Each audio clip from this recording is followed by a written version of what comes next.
Deise, um dos pontos altos da sua carreira foi ter exercido o cargo de diretora do Departamento de Promoção e Defesa dos Direitos Humanos da Presidência da República. Fala para a gente como é que foi essa experiência.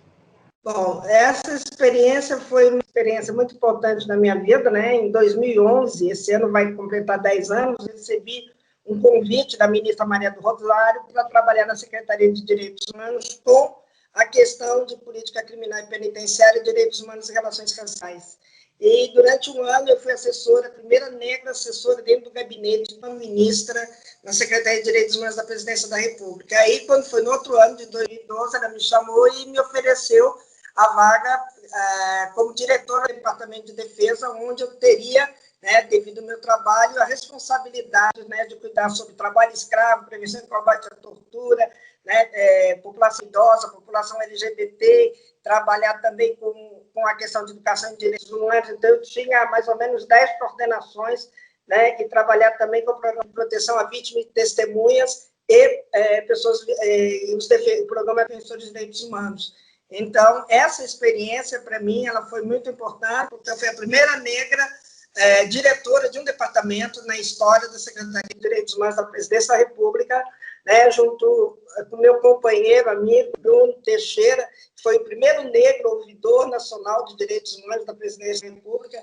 Então, éramos assim, os primeiros 2 negros dentro da Secretaria de Direitos Humanos da Presidência da República que ocupavam esses cargos. E, obviamente, eu tive que ter o contato com o racismo, com a discriminação, óbvio, né?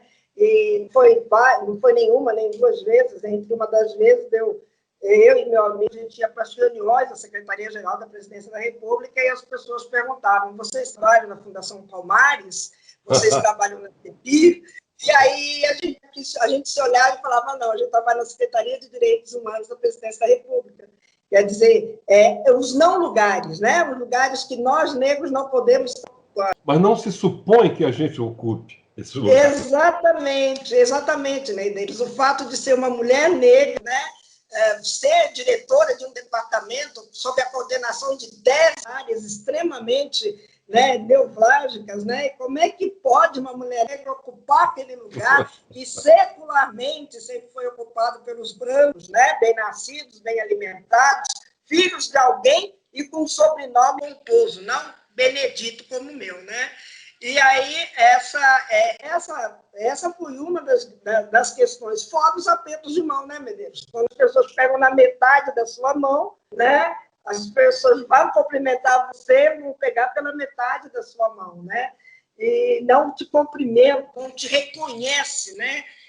Mas foi uma experiência muito boa, muito interessante para mim, né? Dá para você ver como funcionam os poderes e os micropoderes nesses órgãos, né? Que as pessoas às vezes não têm ideia do que é ocupar um lugar, né, em que a sua caneta tem poder, né? E eu tive muita sorte, né, que eu tive uma equipe muito legal, de pessoas muito interessantes, algumas realmente profundas, extremamente comprometidas com a questão racial, né? Mas também a gente vê aqueles olhares, né, aqueles olhares que não era para você estar aí, né? Porque você... Olhares de estranhamento.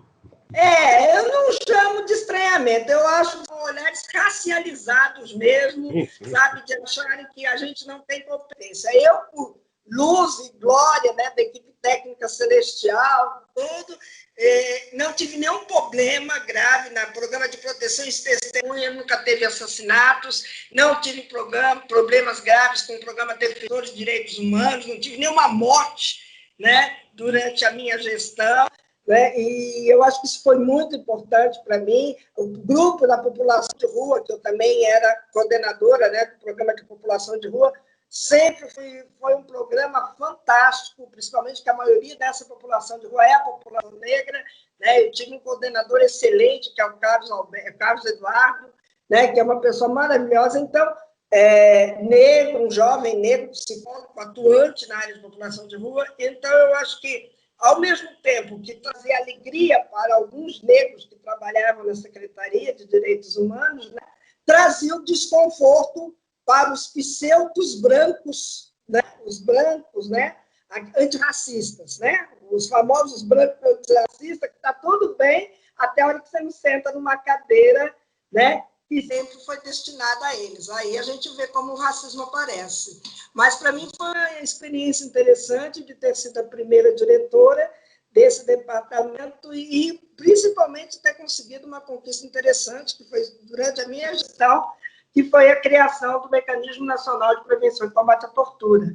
Essa lei que saiu em 2013 era quando eu ainda era diretora desse departamento, né, que cria o Mecanismo Nacional de Direitos Humanos, né, que tem a função de fazer visitas nos manicômios, nos presídios, né, locais de longa permanência, asilos, né, tudo para verificar a prática da tortura. Foi na minha gestão, isso me deixa feliz, né, me deixa muito feliz, me deixa muito contente, muito orgulhosa. E você também atuou como perita nessa área de combate à tortura. Uma área difícil, como é que foi isso? Olha, depois que fiquei diretora, depois fui convidada para voltar para o gabinete da ministra, né, para trabalhar na Ouvidoria de Direitos Humanos, mais uma vez atuar na questão prisional, e aí fui convidada, aí saiu o edital e eu participei do processo, né, seletivo para participar do grupo, né, de peritos do Mecanismo Nacional de Prevenção e Combate à Tortura. E aí eu fui aprovada em primeiro lugar, né? E eu peguei um mandato de 4 anos como perita, né? Então, como eu vinha com uma experiência, né, Medeiros? A minha experiência ela vem dos anos 90 com política criminal e penitenciária. Então, quando eu trabalhava no Tribunal de Justiça, eu participei da subcomissão de política criminal e penitenciária da OAB, tive no segundo dia do massacre do Carandiru, entrei no Carandiru no dia 3, então, literalmente, eu tive um banho de sangue, um batismo de sangue, e, a partir daí, eu fui me envolvendo cada vez mais, e aí minha carreira sempre foi nessa linha de política criminal penitenciária. Com a experiência, né, junto com a pastoral carcerária, a OAB, tudo, quando eu estava na secretaria, teve essa oportunidade, eu passei em primeiro lugar, e um dos grandes desafios foi criar um mecanismo de prevenção e combate à tortura, com 11 peritos, começar do zero, né, fazer todo um planejamento, né, de quais são as visitas, quais os lugares mais nevrálgicos, né, onde está mais concentrada a tortura, né, e aprender mais uma vez aquilo que você sabe que é sempre um grande aprendizado, né, que é você ver jovens negros nas prisões, onde ser negro, ser pobre, né, é um fato já que permite que o seu corpo seja, como foi circularmente violado, né, e não só violado, mas matável, torturável, cartável, né? E compreender as novas metodologias de tortura, né? Que não é só o pau de arara, que não é só o cigarro queimado, que não é só o choque elétrico, né? É a comida estragada, você está baleado e a bala está alojada na sua perna, são aqueles parafusos que ficam na sua perna meses até que você seja obrigado a ter os nervos atrofiados e ter que amputar a perna, a gravidez dentro da prisão, né, durante o tempo que você está presa, as dores do parto como instrumento de tortura, o bebê quando nasce o tempo todo a ameaça sobre aquela mãe ela reclamar da comida ou aquilo, né, que passa a ser também uma das formas de prática de tortura. Então, as dores, né, da menstruação, a questão da pressão alta, do diabetes, quer dizer, as doenças que agravam a questão dos processos torturantes do sistema prisional. Então, eu tive a oportunidade de conhecer funcionários sérios, comprometidos, como eu tive também a oportunidade, infelizmente, de conhecer funcionários dessas áreas, desses lugares de privação de liberdade, sem nenhum compromisso. E a maioria desses lugares, seja presídio, seja manicômio, seja socioeducativo, a maioria eram jovens, a maioria eram negros e negras dentro desses lugares, né? Então, eu acho que o aprisionamento dos corpos negros, ele é secular. E eu tenho o hábito de dizer, para mim falar de tortura, Medeiros, eu tenho que falar que os primeiros corpos foram os povos indígenas, os primeiros torturados nesse país. E foi se sofisticando a tortura em cima dos corpos de africanos. Então, são corpos matáveis, torturáveis e descartáveis. Então, existe uma história da prática da tortura no país. Existe uma necessidade de disciplinar constantemente esse corpo. Então, eu disciplino esse corpo com castigos, com surras, com tapas, com humilhações públicas, com racismo como um vetor de tortura também, né? E, a partir daí, o que você tem desse caldo de dor e sofrimento? Você tem o resultado dos processos escravistas, né? Que fazem que as pessoas continuem na condição de sub-humanas e sendo obrigadas a serem disciplinadas por um código racista, necropolítico e, principalmente, descartável. Quando eu falo dessa questão de descartável, não é só de jogar fora, mas a questão é de você não ver aquela pessoa com direitos como pessoas, mas sim pessoas que têm que ser punidas, né? Têm que ser censuradas, têm que ser adequadas, porque são consideradas inadequadas. Então, a tortura ela tem vários requintes de crueldade, né? Hoje, agora, com a Covid, a grande questão é dos presos que não podem receber visita dos seus familiares, onde esses presos não têm notícias dos seus familiares sobre a questão da Covid. Por outro lado, os familiares ficam sem notícia dos presos e os funcionários, na grande maioria, muitos deles são negros, também sofreram os efeitos da discriminação racial no interior do sistema prisional e também construindo uma identidade que o despersonifica a essência humana, né? Então, lamentavelmente, o racismo, as sequelas da escravidão são gravíssimas para a população negra, principalmente no aspecto do que a gente fala de violências, né? São corpos violentáveis, são corpos que eu posso fazer qualquer coisa porque eu tenho a certeza da impunidade, que a cor da minha pele, enquanto branco, me dá essa estrutura de impunidade e certeza que comigo nada vai acontecer. O nosso grande amigo, coronel, professor Jorge da Silva, recentemente falecido, apontava como 2 pontos fundamentais essas políticas de enfrentamento, a guerra às drogas e essa política de combate ao crime baseado no tiroteio e não na inteligência. Você concorda com ele? Concordo plenamente, eu tive o prazer de conhecê-lo, né? Tenho até o livro dele sobre criminologia, que ele me deu de presente uma vez. Eu acredito que está coberto de razão, porque o seguinte, a gente tem que ter uma compreensão que a população negra, tanto segurança pública no nosso país, ela vai se desenvolver a partir de 1808 para chegar na família real no Brasil. Quando você vai criar as primeiras guardas municipais, as divisões de guardas, que vão se basear no militarismo da França, né? A partir daí, a gente tem essa escola militar no Brasil, a gente tem essa escola militar, essa formação militar que vê negros e negras pobres como inimigos públicos número 1, e o inimigo, numa visão de guerra, ele tem que ser eliminado.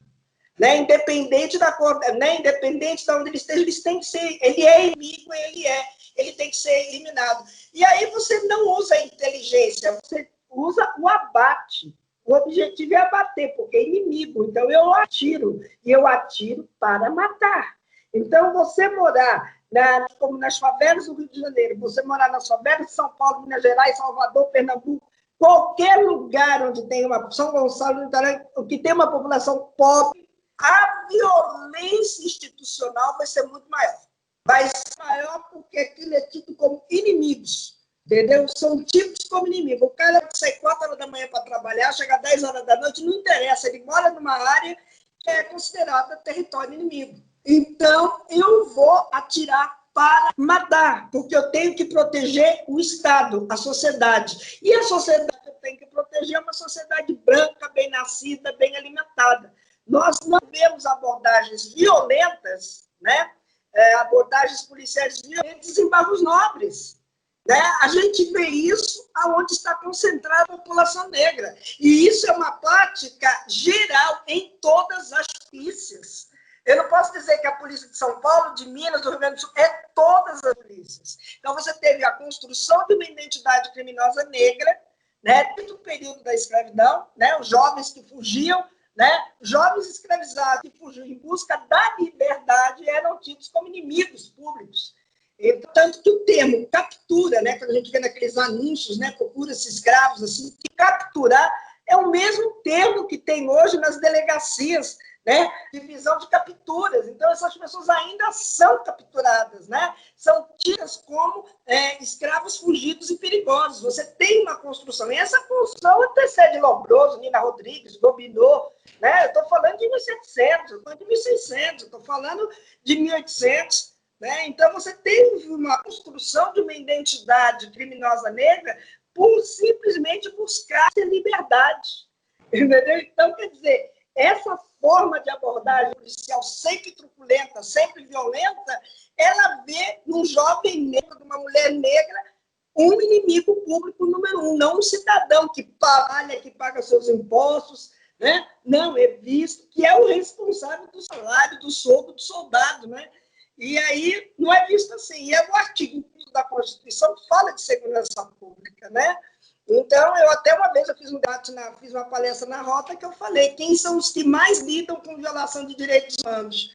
Os policiais ficaram me olhando e falaram, são vocês, não são vocês que metem o pé na porta e encontram um barraco lá com uma cama, com uma panela vazia, um cachorro magro, uma criança no berço chorando? São vocês!